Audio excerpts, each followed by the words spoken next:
material inheritance, mga amahan, di man na to, spiritual inheritance. Ako na, kung ako'y kabili ninyong yuta, mansyon, balay, kasakyanan, pero na ako'y kabilin ka ninyo. Ang Diyos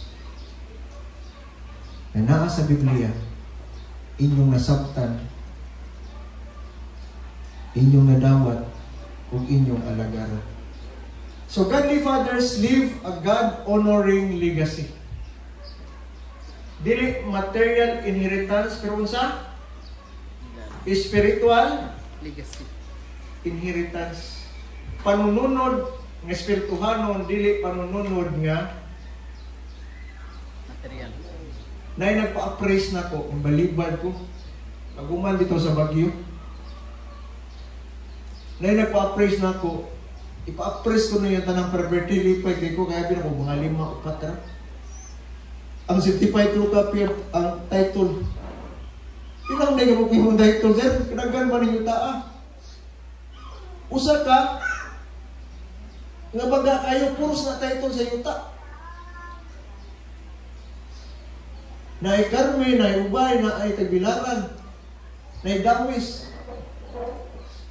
Way anak. Tiguang si tintaan news na. Kung saan ko manangin mo, sir? Mau gali ko nang iyang ipa-appraise kay basig na gunahuna siya iyan ang ihatag. Kana lang ihatag din mo sir kaya may appraise.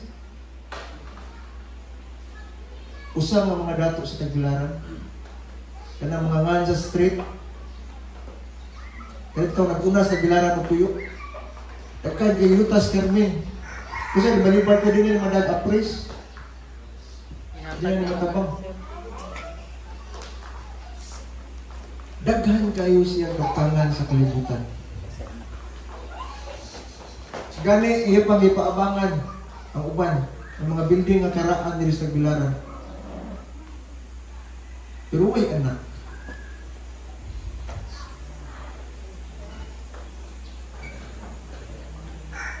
Ngayon mo yung mga anak na ay anak, pero one ay ninduol niya. Mo dito twist, no? Naa siya anak physically, pero why ning atiman niya?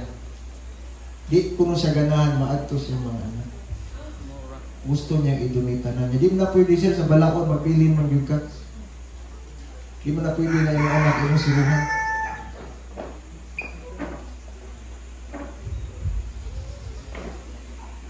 Kita mo nang yuta at tubangan sa